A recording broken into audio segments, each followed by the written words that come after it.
Hi. Hi goodies.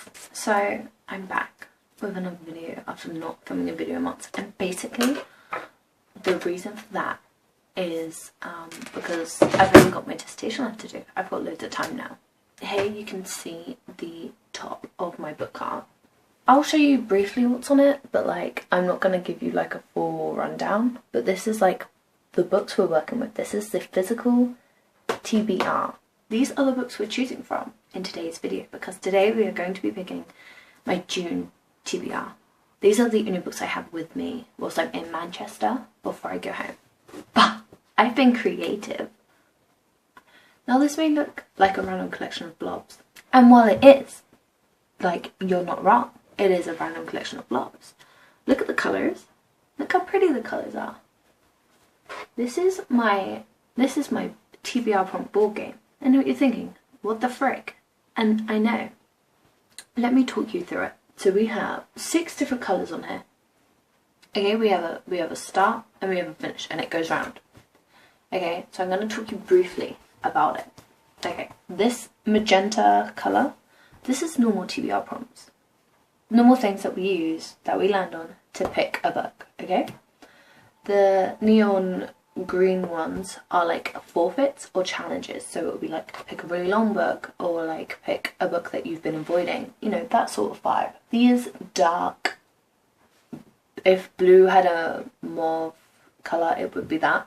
These ones are TBR generator. I have a list of all of the titles of the books, and I will generate a pick from that list, and I will have to pick that book. So I don't really get to choose or go through options, I have to pick that book. The neon pinks are add another roll, which will come clear in a moment. And then we have 2 dark purple ones, which are buy a book, which if I land on these, which I doubt I will, which is why there's only 2, I would then get to buy a book and I would read that book. I hope I won't land on that one simply because I can't afford to pick a book, but that's no here nor there. And then lastly, the light blue ones are reading vlogs, reading challenges, reading videos. I will have to do in the month of June. If I land on that prompt, I then pick a book that would link to that video. And maybe you'll get a little clue as to what the video is, more specifically than what is on here. I don't have a set number of moves, so like when you pick a TBR prompt out of a jar, you're like, oh, I'm going to pick 8 books. I roll until I finish, but I use a 12-sided die.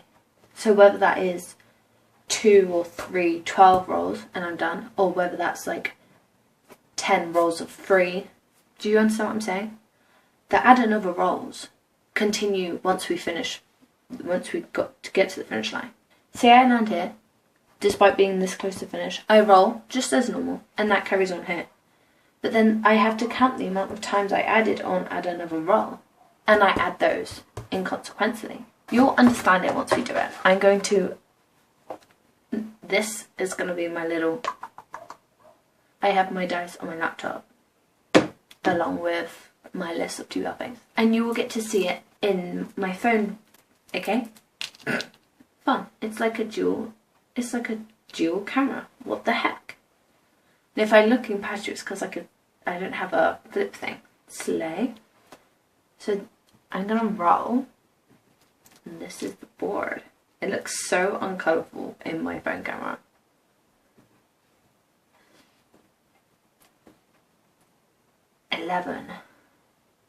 Okay, 1, 2, 3. A TBR generator. I need to do some bookish admin actually. So 19. Okay. 1, 2, 3. I'm not sure about this book again. I'm like actually worried I'm not gonna like it.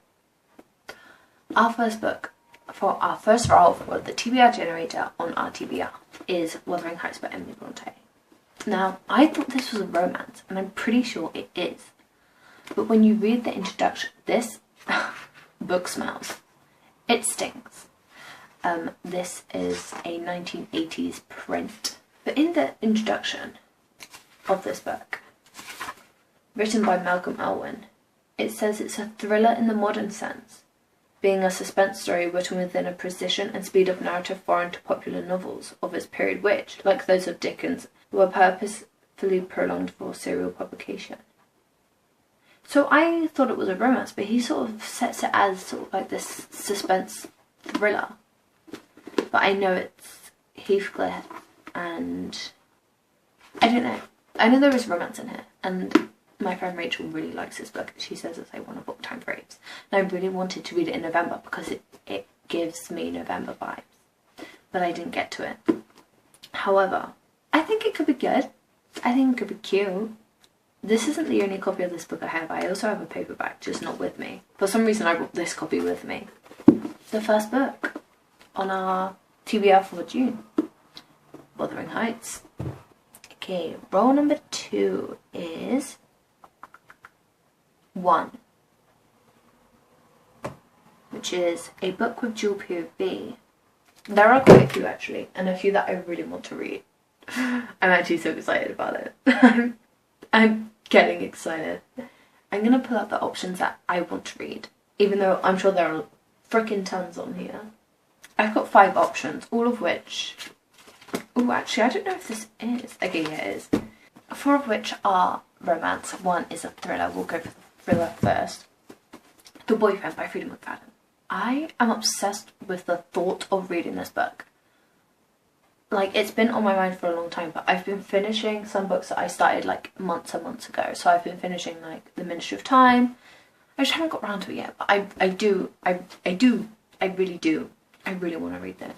So this is about a chick, a woman in New York who has terrible times of dating, and then she meets a guy who just seems to be her perfect man, but he is a murderer. Her new boyfriend is utterly perfect. He's charming, handsome, and works as a doctor at a local hospital. Gushing, but he's a murderer. A murderer. And I'm not a big thriller girly. Like some thrillers, I hate them. Freida McFadden is a good, fast-paced, twisty author, and I can never guess. I always have theories about what I think she's going to do, and I never get it right. So, like, a top contender for sure. The romances, we have The Rule Book by Sarah Adams, which will be my first Sarah Adams book, period. The Book Proposal by KJ Michiko, I think, which is a sort of like a second chance. He was her high school crush, and they meet up again as adults. She's a writer and she's really struggling. They become close. She uses his story or his like past relationship trauma to write her book. It stinks of third act breakup. Daydream by Hannah Grace, which is the third book in the Maple Hills series. And then there's Degrees of Engagement by Jennifer Hennessy. This is a fake engagement, a grumpy sunshine trope, academic romance. And I'm so fucking excited because Jennifer Hennessy is a pen name of a lovely lady who lives in New York, and she works as a librarian, and then she writes romance. Have you ever known someone to be living my dream? Because she is. And I think it's safe to say that I want to read this one or The Boyfriend more than I want to read these 3. So I am going to put these 3 back on my book cart. I do really want to read both. But which one do I think will get more? Okay, I'm going to pick Degrees of Engagement. Simply because I think the Freida McFadden book I can work into another prompt that hopefully will come up. So there we go, the second book is Degrees of Engagement by Jennifer Hennessy. Roll number 3, 11. 1, 2, 3, 4, 5, 6, 7, 8, 9, 10, 11. Ooh, a book with a dedication you love. Now I've got to go through the books. And what's kind of annoying is I know Degrees of Engagement has a really good dedication. I'll read it to you. Obviously I can't pick this one because I just picked it. But her dedication is: for us girls, celebrate your milestones, celebrate your accomplishments, and most importantly, celebrate each other. The thing is a lot of these dedications will be for family or friends, or it will just be like, to my husband, Gregory, and it's like, okay girl. Oh, okay, this one's kind of cute. This is The Wishing Game by Meg Schaefer. The dedication is: this book is to Charlie and to all of us who are still looking for our golden ticket. For the many weird and wonderful thespians who might have had the good fortune to call my friends, I promise to sing about you. This one has to be for the Amsterdam. I don't get that joke. They just go straight into the prologue. No messing around. The third book on my TBR is The Wishing Game by Meg Schaefer. This book, I first read the synopsis on Kindle Unlimited, and then I really wanted it, and then I saw Hayley Pham and Destiny both enjoy it thoroughly. Like, they both had good things to say about this book, and I was like, oh, I probably should. I then bought it. Roll number 4. 10. These are big rolls. 1, 2, 3, 4, 5, 6, 7, 8, 9, 10. A book that is popular on social media. Okay. Now there are quite a few, however, I fear my circles of social media and book popularity are not the same as everyone else's. I mean, I literally can't go on BookTok right now because every time I scroll through TikTok, I get spoilers for Onyx Storm and I've not finished it yet. If We Were Villains was definitely big. 7 Days in June was. Lessons in Chemistry, I think, was probably the biggest. I could pick If We Were Villains. I know Lessons in Chemistry is the most popular out of all the books I have here with me that was on thingy. But I feel like If We Were Villains was pretty big, especially when Autumn and all that was coming around and Dark Academia was sinking his teeth into TikTok. Bad things I hear about this is when someone doesn't understand Shakespeare references and stuff, which is fine. I'm okay with not understanding Shakespeare. It honestly does not faze me at all. Considering I've only read Romeo and Juliet, which is fine. I don't mind being out of the loop on some jokes or quotes that may be Shakespeare related. What I do know about this is, in my head, it's a group at Oxford who murder someone or a murder mystery. Oh, one of the siblings is dead. I have no idea, and I think going in with no expectations will suit me best. Because I have no idea what's going on here. No idea at all. Roll number 7. Okay, 1, 2, 3, 4, 5, 6, 7. A book set in a different country. We're getting a lot of prompts and not a lot of anything else, which is fine. Babe, that can literally be anything. I'm going to try and not do fantasy, because I feel like a lot of the fantasy are just set on worlds that don't exist. I mean, The Last Graduate is set in Wales, and that is a fantasy. I know a lot of these are set in England. I know a lot of them are set in America. I don't know if I have any that are set in non-Western countries. Naples, Italy. Okay, so we have The Embroidered Book, which is by Kate Hartfield, which is a historical fantasy, and it's set in Naples, Italy. Pretty sure that's Italy. We have The Boyfriend, which is set in New York.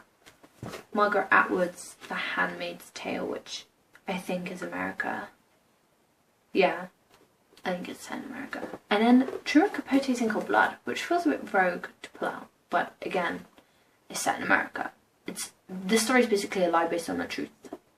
These are real murderers, these are real people. I do really want to read The Handmaid's Tale. I'm struck with the feeling of options. Now, while reading The Embroidered Book would be really interesting, and it's set in not only just a different country, but also a different timeline. It follows Princess Charlotte and Marie Antoinette. They're sisters. They find a book of spells, and for every spell that you want, you have to basically sacrifice something. But I don't have any fantasy on my books, on my TBR.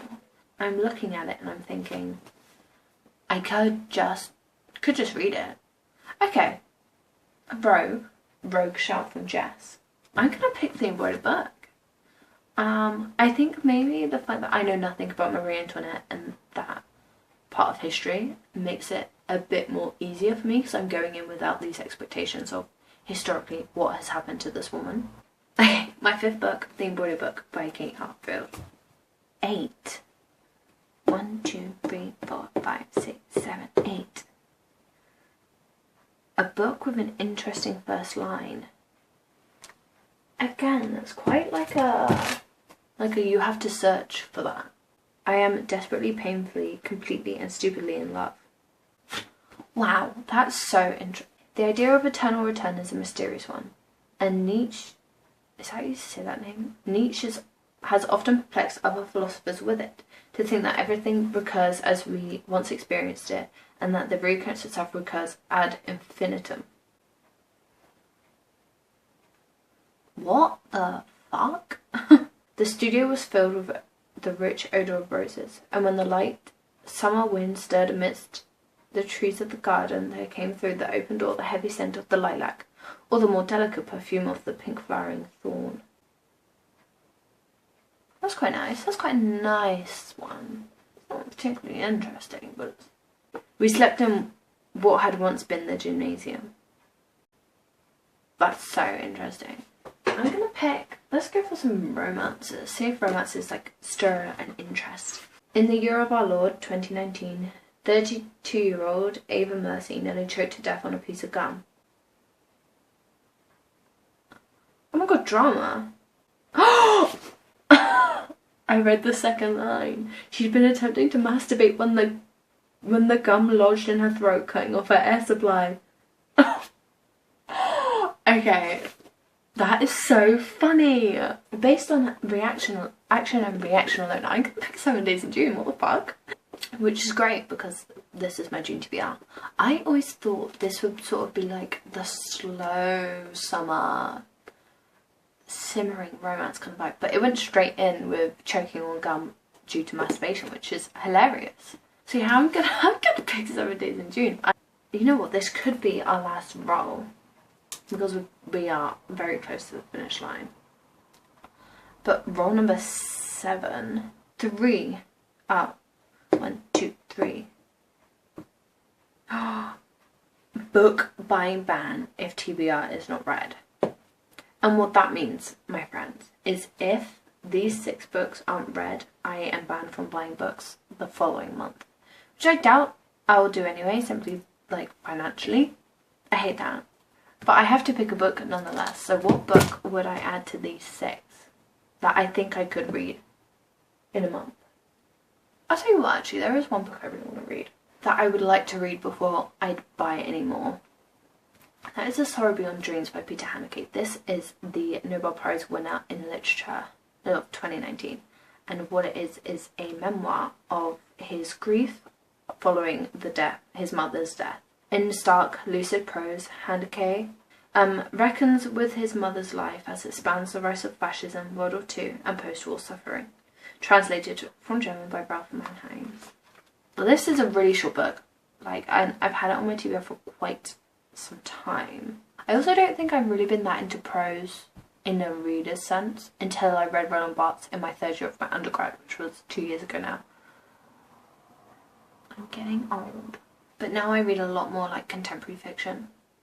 So even though this isn't fiction, obviously, I feel like I will get along better with the language of it all. My camera died, so we're doing the last roll on the phone. And basically I'm 2 steps away from finish. However, one must roll. We have to finish the game, and the last roll is 5. So it's 1, 2, 3, 4, 5. So I'm just ending it here. And the last prompt is a book you think you'll hate. A book I think I'll hate? Actually, I don't know. I have no reviews to go off, by the way. But I am going to pick The Idea Review. And I know this is backwards for you right now because I'm filming on my phone by Robin Lee. And I bought this book before the movie came out. I intended to read it before the movie came out. But then the movie came out and nobody was talking about it. And I wasn't that interested in the movie now that it had come out. So I then lost interest in the book. Do I think I'm going to enjoy this book? Maybe. Like, I will enjoy it in the same way that I enjoy Friends. I don't watch it all the time. I don't really think about it at all. I might know a joke or 2 from the show, but it's something I put on when I want background noise. And that is quite literally it. But this will be the last book in our June TBR. If you like this video, make sure to like and subscribe. I will run you through my TBR for June. right now. It is 1, 2, 3, 4, 5, 6, 7, 8 books of varying length. 1, look at this stack. 2, we have Wuthering Heights by Emily Bronte, Degrees of Engagement by Jennifer Hennessy, The Wishing Game by Meg Schaefer, If We Were Villains by ML Rio, The Embroidered Book by Kate Hartfield, 7 Days in June by Tia Williams, A Sorrow Beyond Dreams by Peter Handke, and lastly, The Idea of You by Robin Lee. Now, I need to go put these on my book cart, rearrange this because this is a mess. I'll see you soon, I think.